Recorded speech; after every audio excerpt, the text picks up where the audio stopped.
नमस्कार दोस्तों। मैं सुशील कुमार और आप देख रहे हो सुशील कुमार ओसिस। इस चैनल पर हम भारत के वीर जवानों की कहानी, युद्ध की सच्ची घटना और इतिहास की वो सच्ची कहानियाँ। अगर आपको ये कहानी पसंद आई तो वीडियो को लाइक करिए, चैनल को सब्सक्राइब करिए और वीर जवानों को याद रखिए। जय हिंद। आज की कहानी है इंडिया चाइना वार की। देखते रहिए और जुड़े रहिए मेरे चैनल के साथ। हिमालय की ऊंची और बर्फ से ढकी पहाड़ियाँ, जहाँ ठंड बहुत ज़्यादा होती है और सांस लेने में बहुत मुश्किल हो जाती है। इस जगह पर भारत और चीन के बीच एक भयानक युद्ध हुआ। ये कहानी है 1962 इंडिया चाइना वार की। यह सिर्फ युद्ध की कहानी नहीं, ये गलतियाँ और तैयारियों की कमी और वीर जवानों की शहादत और बलिदान की कहानी है, जो शहादत उन्होंने अपनी भारत माता के लिए दी है। 1947 के बाद भारत आज़ाद हुआ। भारत एक नया आज़ाद देश बना। देश नया था और चिंताएं बहुत ज़्यादा थी। देश को संभालना, सीमा की रक्षा करना। शुरुआत में भारत और चीन के बीच सीमा को लेकर कोई क्लियर एग्रीमेंट ना था। ब्रिटिश समय में जो सीमा रेखा बनाई गई थी उसे मैकमुलन लाइन कहा जाता था। चीन ने इस सीमा को कभी पूरी तरह से मानने से इनकार कर दिया। वेस्टर्न साइड में एस्किन चीन का एरिया था। यह एरिया बर्फीली पहाड़ियों से भरा हुआ था। इस जगह पर पहले ज़्यादा लोग नहीं रहते थे, इसलिए शुरुआत में इस पर ज़्यादा ध्यान नहीं दिया गया। ईस्टर्न साइड में NEFA का इलाका था, जिसे आज अरुणाचल प्रदेश कहा जाता है। चीन का कहना था कि NFA उसका हिस्सा है, जबकि भारत इसे अपना हिस्सा मानता था। दोनों देश के बीच इस मुद्दे पर बातचीत हुई, लेकिन कोई नतीजा नहीं निकला। पेपर और न्यूज़ पर बातें हो रही थी, लेकिन ज़मीन पर हालात धीरे धीरे बिगड़ गए थे। चीन का मानना था कि सीमा का फैसला फिर से होना चाहिए। भारत का मानना था कि पूरी तरह से सीमा ठीक है। इस बात को लेकर दोनों देशों के बीच तनाव बढ़ता जा रहा था। इस तनाव का असर सीधा बॉर्डर पर दिखने लगा। पेट्रोलिंग के दौरान जवानों के बीच टकराव होने लगे। कभी कभी सिर्फ बहस होती थी, तो कभी कभी धक्का मुक्की तक पहुंच जाती थी। ये सब आने वाले बड़े युद्ध के शुरुआती संकेत थे, लेकिन वक्त के बारे में किसी ने सोचा ना था। यह तनाव इतना बढ़ जाएगा कि युद्ध तक बात पहुंच जाएगी। 1950 के दशक में चाइना ने एक बहुत इम्पोर्टेंट काम किया। चाइना ने एस्किन चीन के बीच से छुप छुप कर एक सड़क बनाना शुरू कर दिया। ये सड़क तिब्बत को शिनजिन से जोड़ती थी। एस्किन चीन का इलाका बहुत ही सुनसान था। बर्फीली पहाड़ियाँ, ना कोई बस्ती, ना कोई सड़क। इसका फ़ायदा उठाकर चीन ने बिना शोर मचाए सड़क बनाना शुरू कर दिया। इस सड़क का मतलब था चीन के लिए बहुत बड़ी सहूलियत होना। अब चीन अपनी सेना, हथियार, सामान आसानी से एक जगह से दूसरी जगह ले जा सकता था। भारत को इस सड़क के बारे में बहुत देर से पता चला। जब तक भारत को पता चला तब तक बहुत देर हो चुकी थी। भारत ने इसका विरोध किया। तब तक सड़क बनकर तैयार हो चुकी थी। भारत के लिए ये सिर्फ सड़क ना थी। भारत की सीमा पर सड़क बनाना, भारत को पता था कि उसके लिए घेराबंदी हो रही है। इसके बाद दोनों देशों के रिश्ते बिगड़ गए। दोनों देश के बीच भरोसा और कम हो गया। एस्किन चिन एक सड़क ना थी, आने वाले बड़े युद्ध की ओर एक संकेत था। भारत को पता लग चुका था कि चीन कुछ बड़ा करने वाला है। इसके बाद बॉर्डर पर तनाव और बढ़ने लगा। बॉर्डर पर और टेंशन बढ़ने लगी। छोटी छोटी झड़प होने लगी। पेट्रोलिंग के दौरान दोनों देश के जवान आमने सामने आने लगे। हालात धीरे धीरे खराब होते जा रहे थे। एस्किन चिन के रोड के बाद भारत और चाइना के बीच भरोसा और कम हो गया था।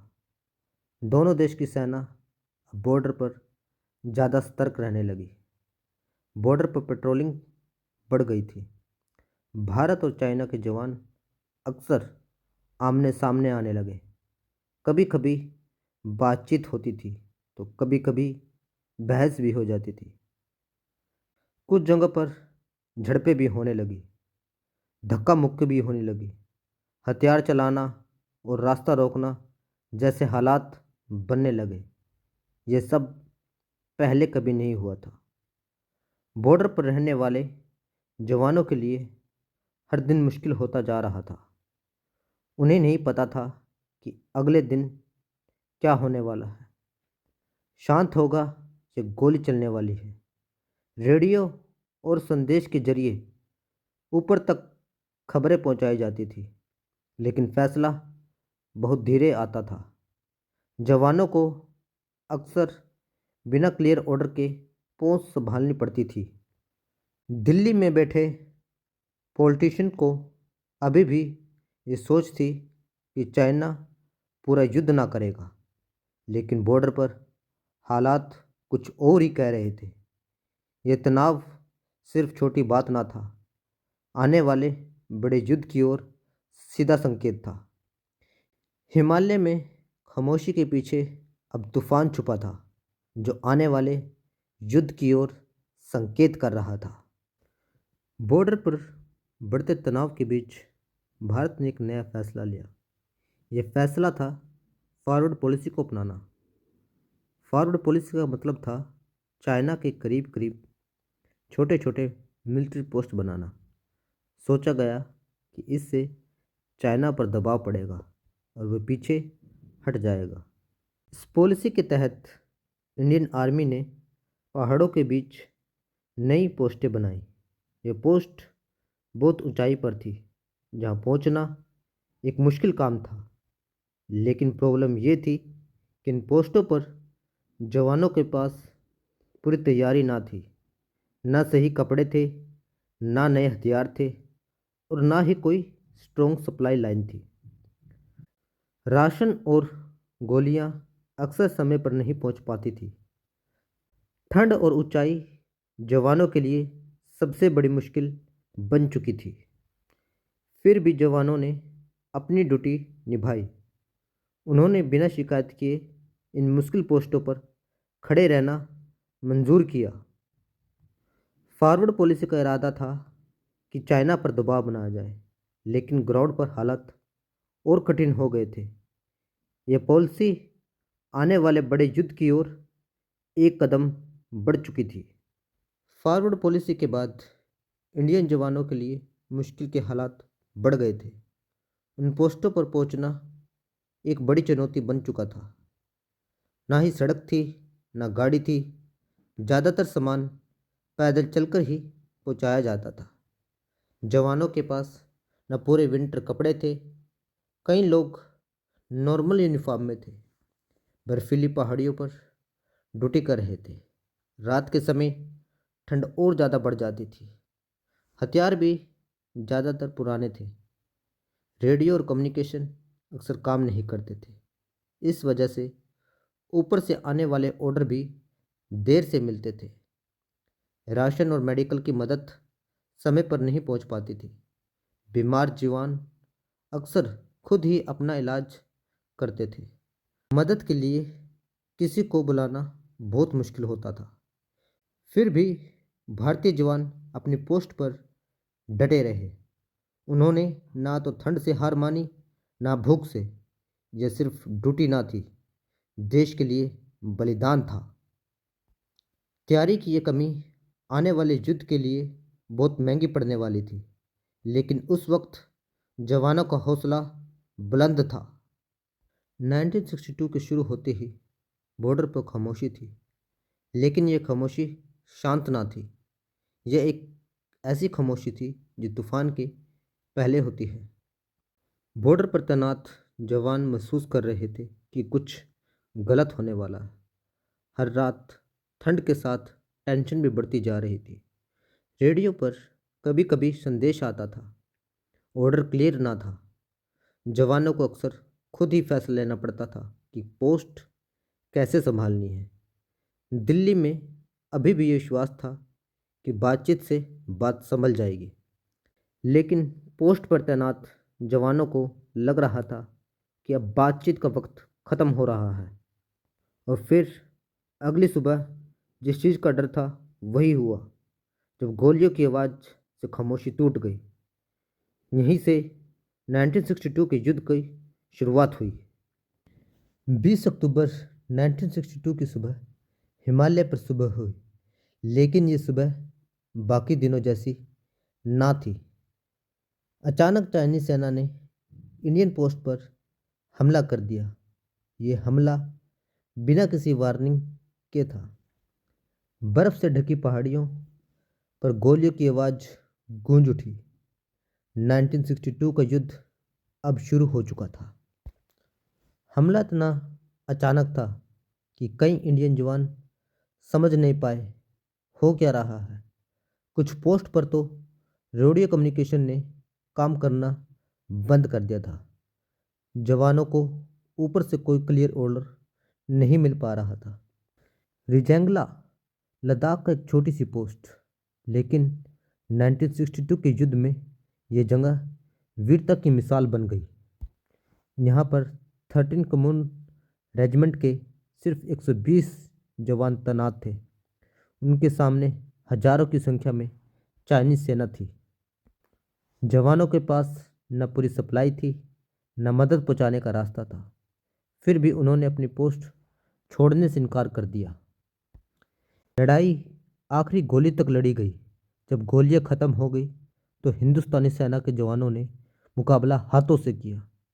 इस लड़ाई में लगभग सभी जवानों को वीरगति प्राप्त हुई, लेकिन उन्होंने दुश्मन देश के सैनिकों को भारी नुकसान पहुंचाया।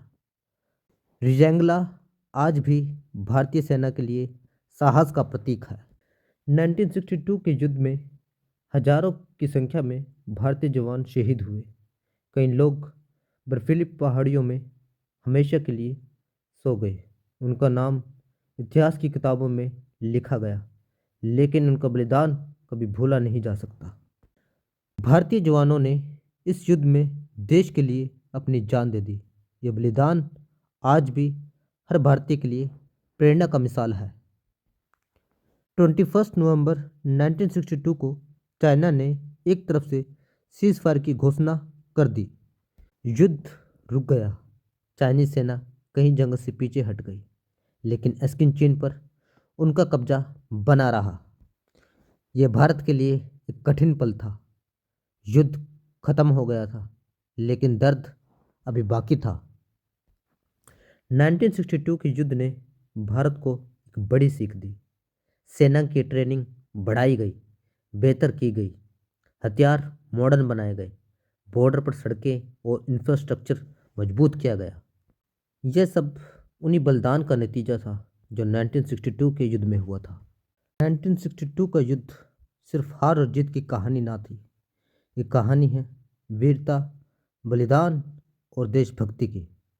उन सब जवानों को हमारा सत सत नमन, जिन्होंने देश के लिए अपनी जान दी। ये कहानी हमें याद दिलाती है कि देश की सुरक्षा किस कीमत पर होती है। उन जवानों को हमारा जय हिंद।